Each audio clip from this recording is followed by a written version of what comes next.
Hello there, nice slice here, coming at you from the Great White North in beautiful British Columbia, Canada. Today is a beautiful sunny Sunday afternoon here in BC. And I got a little time on my hands, so I thought I'd show you a couple knives I picked up at a pawn shop yesterday. First one I'll show you is this little Buck 703 Colt. I don't have any three-bladed slip joints in my collection. This, I guess, would be considered a mini Stockman. It has a clip point blade, and there you can see on the tang. See if I can get that for you. Buck 703, and I believe that date stamp is for the year 2000. This knife is in pretty good shape. Hear that good snap.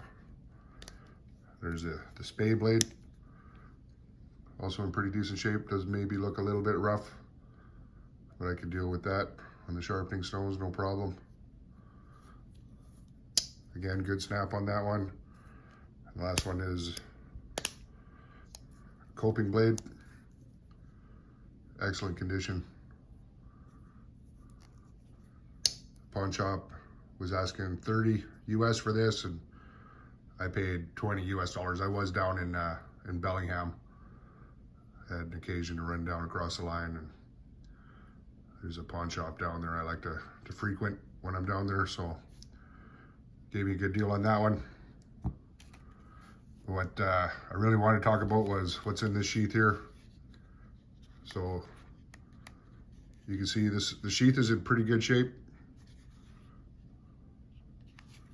and there's no model number on the back of this.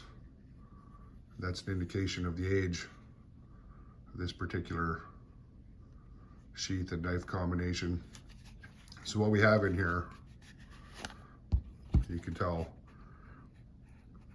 the more modern sheaths are just straight across here. They don't have the like cradle effect going on there.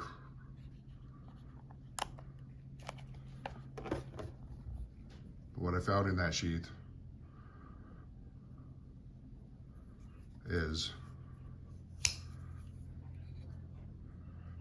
a two-line Buck 110. Let's see if we can get that there. There you go. So that tells me that this knife was manufactured sometime between 1967 and 1972. So that makes this the oldest Buck 110 in my collection. And you can tell it's got some treads on it. This thing's been driven around a bit. It's not in terrible shape. Definitely far from mint. There is some rust and oxidation on it. You can see that in there. I'm going to attempt to clean that up as best of my abilities today. But the brass, once I clean this off, I'll have a better idea what the brass looks like, but it looks pretty good to me. You know, it's just dirty. And you can see in there in the pivot, it is gunked right out. And that it's a little soft on the return, but you know, it is potentially close to 60 years old, this knife, but when you open it up, still snaps good. So what I'm gonna do is I'm gonna take some mineral oil, some cleaning patches, some high grit sandpaper, and then if I get far enough today, I'll use some Brasso on it, and I am going to see what I can get done today with this. I'll keep you posted. Okay, so I spent a little time on this already, and I did use some really hot water and some Dawn dish soap to try and get any grease or oils out of it. The pivot area is starting to look better. Snap is still good. Return is just a touch better already. I mean, it is a 60-year-old knife, but you know, I'm gonna get technical on you, and I'm gonna use the technical term. I got all the gunk out, right? Starting to anyhow. This was mostly in the pivot area. Just soaked it in the oil.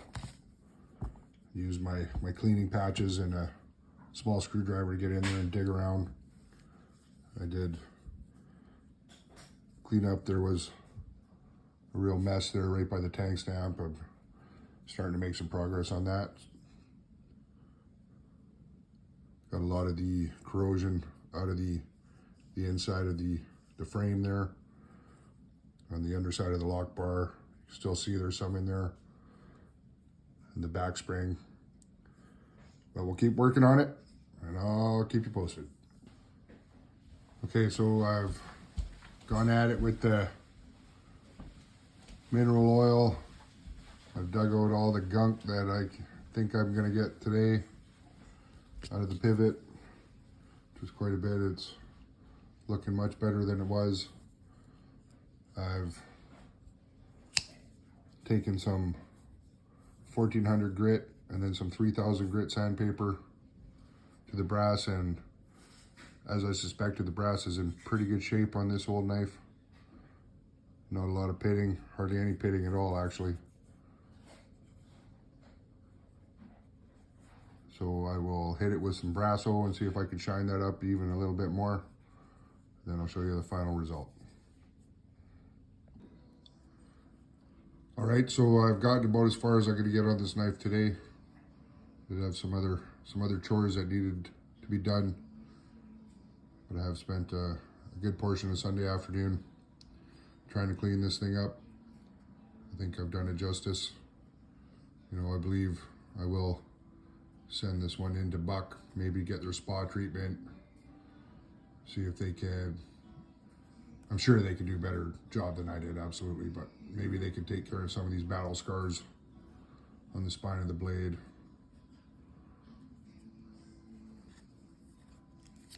So once again, I'll just let you this 55-year-old knife snaps open. There is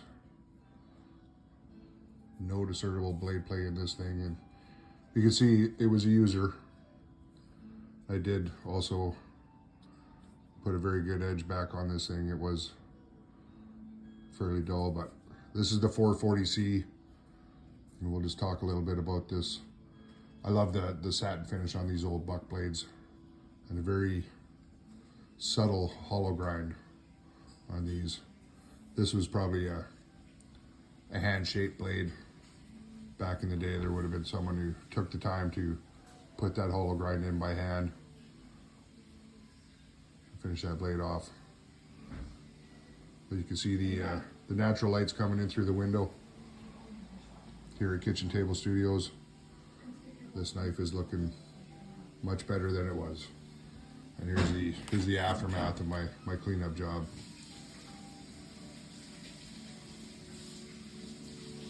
I'll just let you have another good look at that. See, it did clean up pretty well on the inside as well. That was all super dirty. In here is where I'm gonna need some help from Buck to clean that all up. And hopefully we can get that return snapping again, because it's still pretty soft. I would like to see that snap back into place, but there we go. The wood is in really good condition.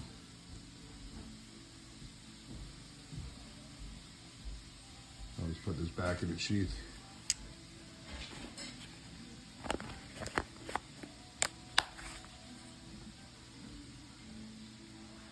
The 2-line, 2-pin, 1967 to 1972 Buck 110 Hunter. There you have it.